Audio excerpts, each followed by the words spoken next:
ವಾಕ್ಯ ನೋಡುವಂಥ ಕಣ್ಣುಗಳು ಪಾಪ ನೋಡಲ್ಲ. ವಾಕ್ಯ ನೋಡಿ ಪ್ರಾರ್ಥನೆ ಮಾಡ್ತಾ ಇರುವಂಥ ಕಣ್ಣುಗಳು ಲೋಕದ ಒಂದು ಶೋಧನೆಗಳಲ್ಲಿ ಬಿದ್ದು ಹೋಗುವುದಿಲ್ಲ. ಯಾಕಂದ್ರೆ ನಮ್ಮ ಕಣ್ಣುಗಳಿಂದ ನಾವು ದೇವರ ಸನ್ನಿಧಾನವನ್ನು ನೋಡ್ತಾ ಇರ್ತೀವಿ. ಇವತ್ತು ಯವನಸ್ಥರು ನಾವು ನಮ್ಮ ಕಣ್ಣು ಕೊಟ್ಟಿದ್ದಾರೆ ದೇವರು, ಈ ಕಣ್ಣುಗಳಿಂದ ದೇವರನ್ನ ಮಹಿಮೆ ಪಡಿಸೋಣ.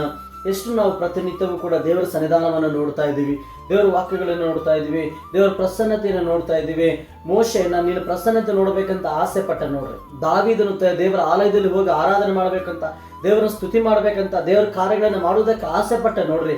ಸೊ ನಮ್ಮ ಲೈಫಲ್ಲಿ ನಮ್ಮ ಕಣ್ಣುಗಳು ದೇವರೇ ಹೆಚ್ಚಾಗಿ ನಿನ್ನ ಹತ್ರ ಬಯಸಬೇಕು ಅಂತ. ಯಾಕಂದ್ರೆ ದೇವರ ಆಲಯದಲ್ಲಿದ್ದು ಸಮಯ ಕಳೆಯುವಂಥವ್ರಿಗೆ ಸಂತೋಷ. ಎಷ್ಟೋ ಜನ ಮೇ ಬಿ ನೀವು ಟಿವಿಗಳಲ್ಲಿ ಯೂಟ್ಯೂಬ್ಗಳಲ್ಲಿ ನೋಡ್ಬೋದು, ಇವತ್ತಿನ ದಿನಮಾನಗಳಲ್ಲಿ ಕಣ್ಣು ಪ್ರಾಬ್ಲಮ್ ಆಗ್ಬೋದು ಮಕ್ಕಳಿಗೆ. ಯಾಕೆ ಈ ಮಕ್ಕಳು ಜಾಸ್ತಿ ಸ್ಪೆಂಡ್ ಮಾಡುವಂಥದ್ದು, ಈ ಫೋನುಗಳ ಹತ್ರ ಸ್ಪೆಂಡ್ ಮಾಡುವಂಥದ್ದು ಅಲ್ವಾ, ಈ ಟಿವಿಗಳ ಮುಂದೆ ಸ್ಪೆಂಡ್ ಮಾಡುವಂಥದ್ದು, ಈ ಬಹಳ ಮಟ್ಟಿಗೆ ಆಟಗಳು ಗೇಮ್ಗಳು ಅಂತೇಳಿ ಸ್ಪೆಂಡ್ ಮಾಡ್ಕೊಂತ ಸಾಕ್ತಿರ್ತಾರೆ. ಸೊ ವಾಕ್ಯ ನೋಡೋದು ಕಡಿಮೆ. ನಾವು ಕಣ್ಣು ಯಾವತ್ತು ವಾಕ್ಯ ನೋಡ್ತದೋ, ದೇವರ ಸನ್ನಿಧಾನದಲ್ಲಿ ಅಭ್ಯಾಸವಾಗಿ ಬೆಳೀತದೋ, ಯಾವ ಒಂದು ಬಲಹೀನತೆ ಬರೋದಿಲ್ಲ ನಮ್ಮ ಕಣ್ಣುಗಳಿಗೆ. ಕಣ್ಣುಗಳು ನಾವು ದೇವರ ಸನ್ನಿಧಾನವನ್ನು ನೋಡಲಿಕ್ಕೆ ಅಪೇಕ್ಷೆ ಪಡಬೇಕು. ಆದರೆ ಇವತ್ತು ನಾವೇನು ಮಾಡ್ತಾ ಇದ್ದೀವಿ, ಅನೇಕರು ಈ ಕಣ್ಣುಗಳಿಂದ ನಾವು ಏನೆಲ್ಲ ಮಾಡಬಾರ್ದು ಮಾಡ್ತಾ ಇರ್ತೀವಿ.